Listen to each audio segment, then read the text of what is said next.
Hello friends, welcome to today's reflection and meditation. So yesterday we explored Avalokiteshvara and Mary, and the title was You Are Heard. And today I wanted to take that theme a little deeper, because even saying you are heard, for me at least, leads to a certain consolation. I can exhale, I'm heard, I'm seen. What is happening there? I believe in our innermost being, there is a deep desire to be heard and to be seen. And a deep desire that upon that being heard and upon that being seen, that there is something happens, there's a response. So sometimes being heard is enough to just have the presence of being heard. There's a validation that happens. Other times being heard or seen and an action comes from it.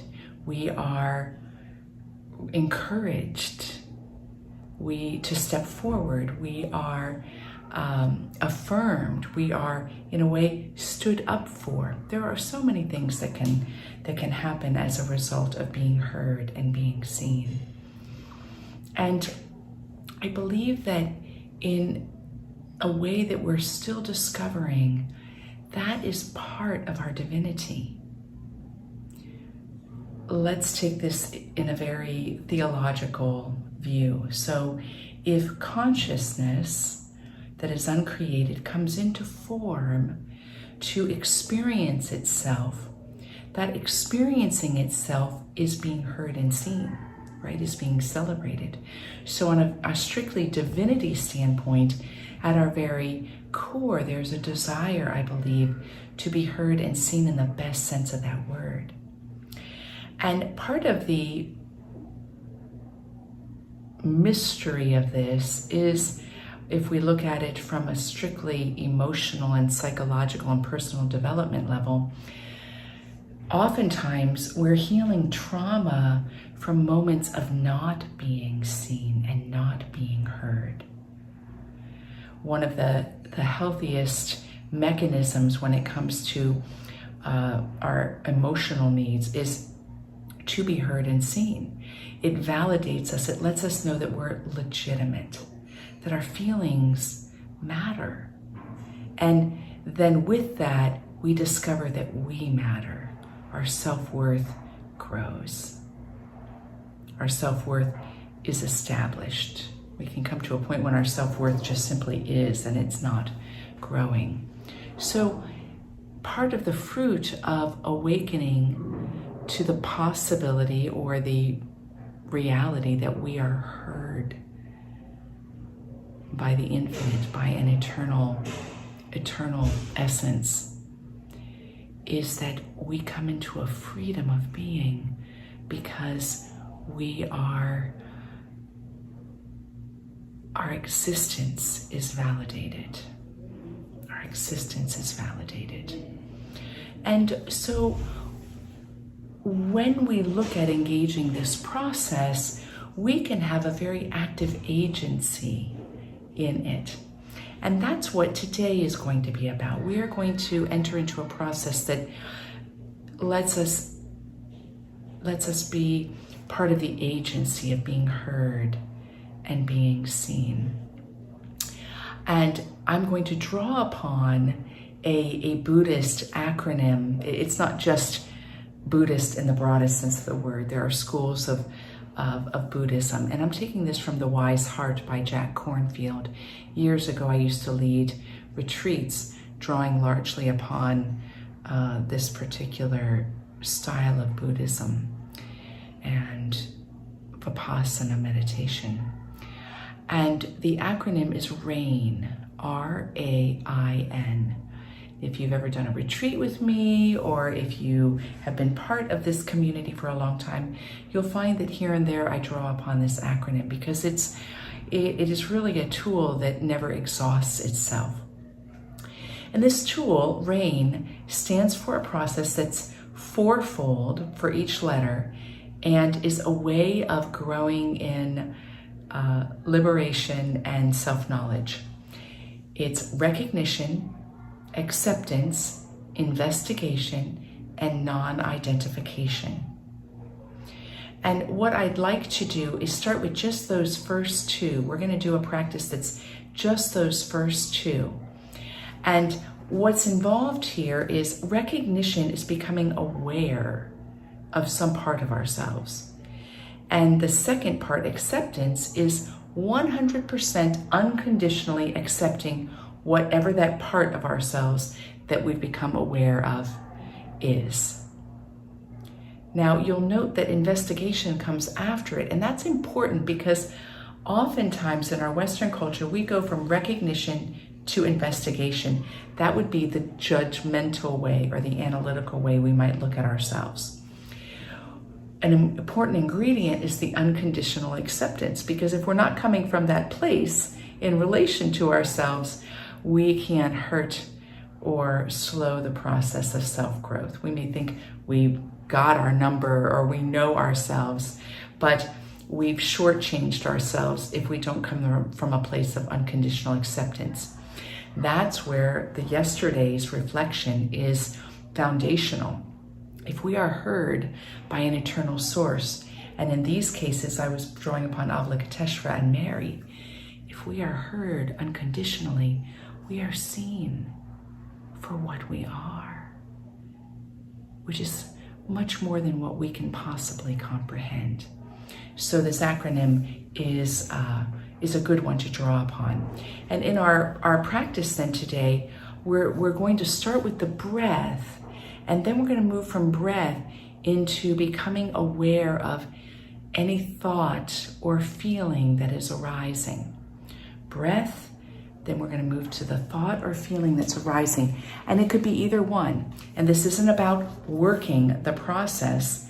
This is quite simply recognizing and accepting whatever arises and staying with it, bringing the presence to whatever thought or feeling arises.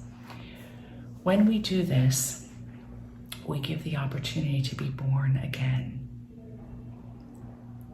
We non-identify with it and come from a place of eternal wholeness, where we can, by the fertile nature of this unconditionality, experience a new light and a lightness in relation to these parts of ourselves.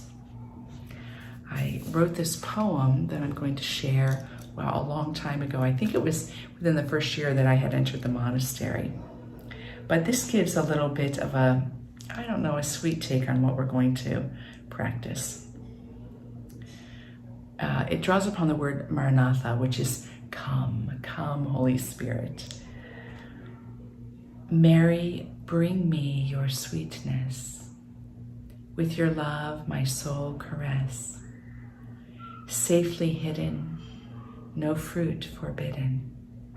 In your womb, I'm born again.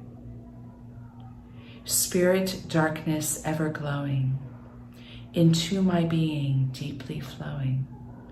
Your desires engender loving surrender.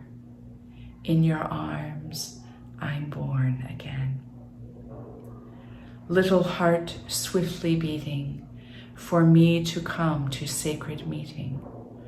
Carry me there, everything share.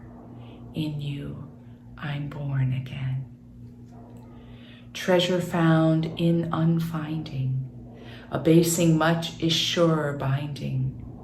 Hidden divinity, love me freely, and I shall be born again. Lost forever and evermore, born again.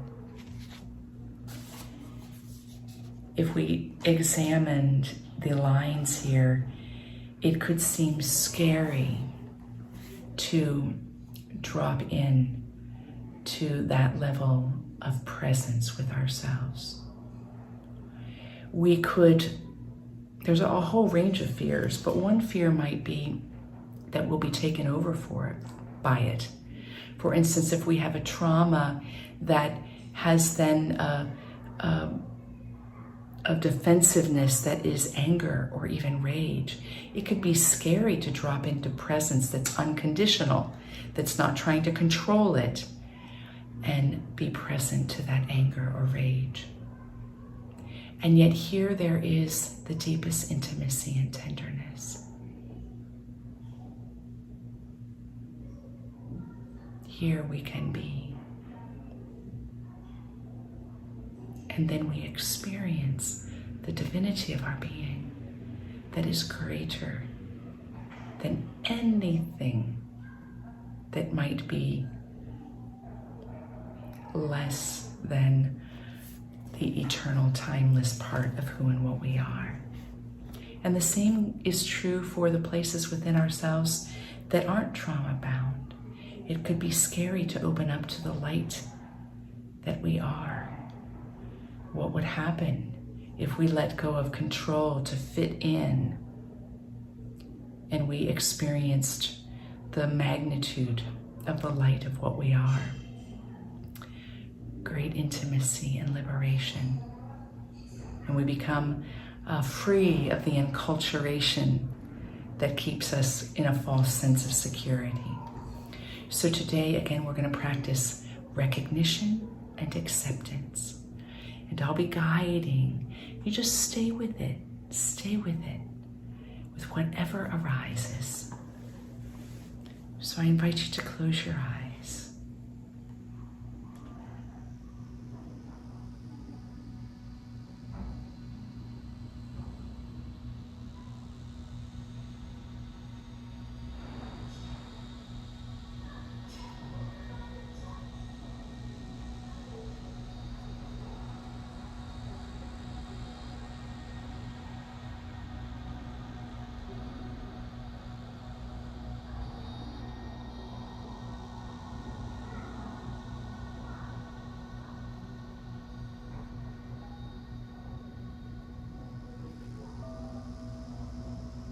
It's nice just to close the eyes, right?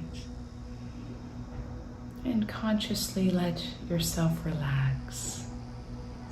You're here. You're here. You are here, my friend.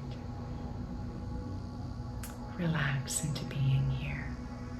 This moment is ours.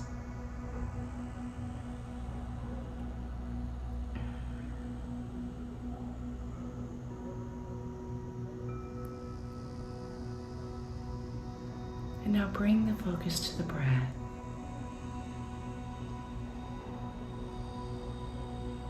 And let your focus become quite attentive to recognize the breath. Recognize how your body moves, what it feels like, what the texture is, what the rhythm is, what the sound is. And just stay with recognizing. We're going to be silent for a moment in this recognition.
Stay with it. And if you get distracted, just come back to the breath and just notice it.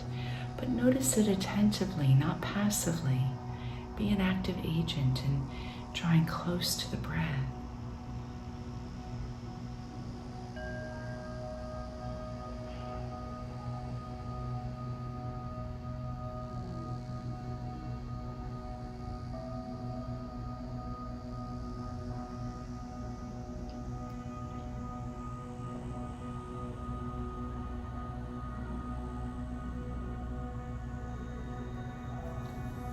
And simultaneously now, as you watch the breath, accept the breath.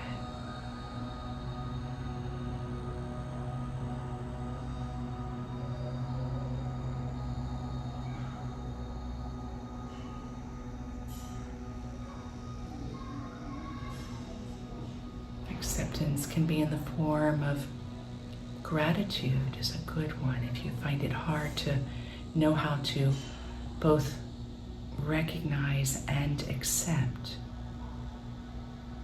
Enjoyment is another one. Gratitude and enjoyment.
And now shift the focus to notice a thought or a feeling that is arising within you. One thought or one feeling.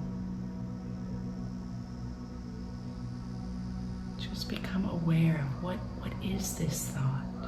Not what does it mean or what I need to do about it, but what is the thought?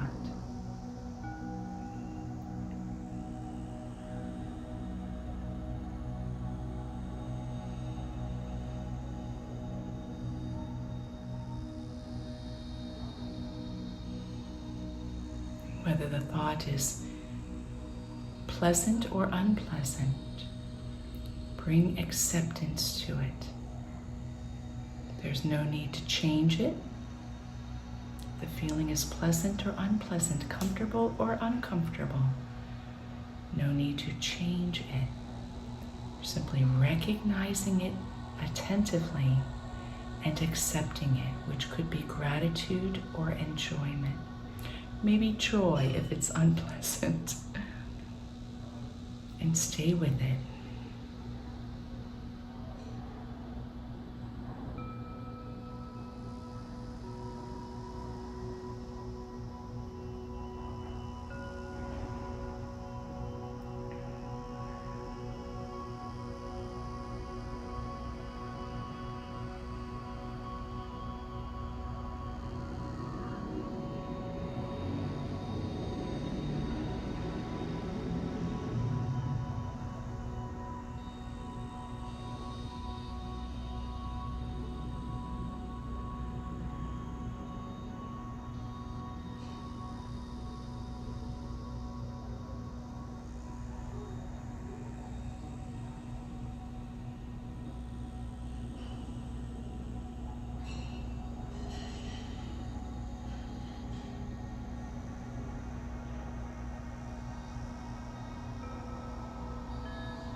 You can stay with this one thought or feeling, or move on to another thought or feeling that is happening within you.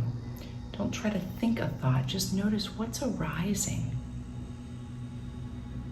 And stay there, get very close.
Now return to the breath. Again, just noticing again anything about the breath you feel like noticing. The sound, the feeling, the movement, the texture, the rhythm. And give it your full unconditional presence.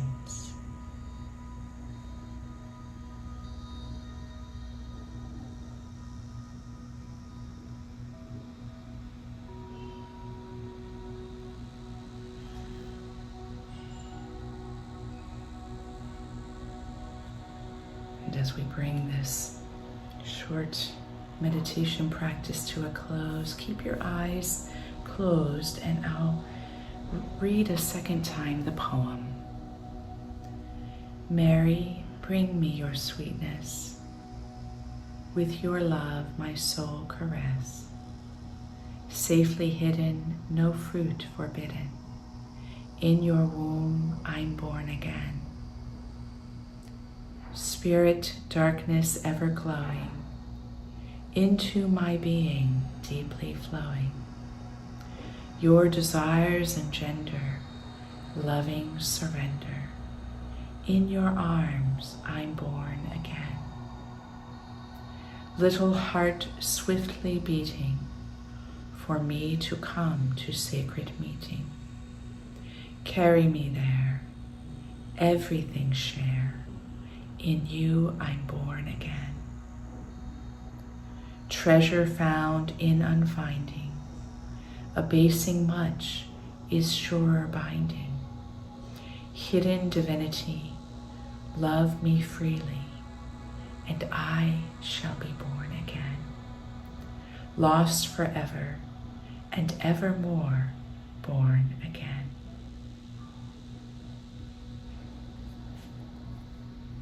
When you're ready, bring your palms together in front of your heart and open your eyes. Have a great day.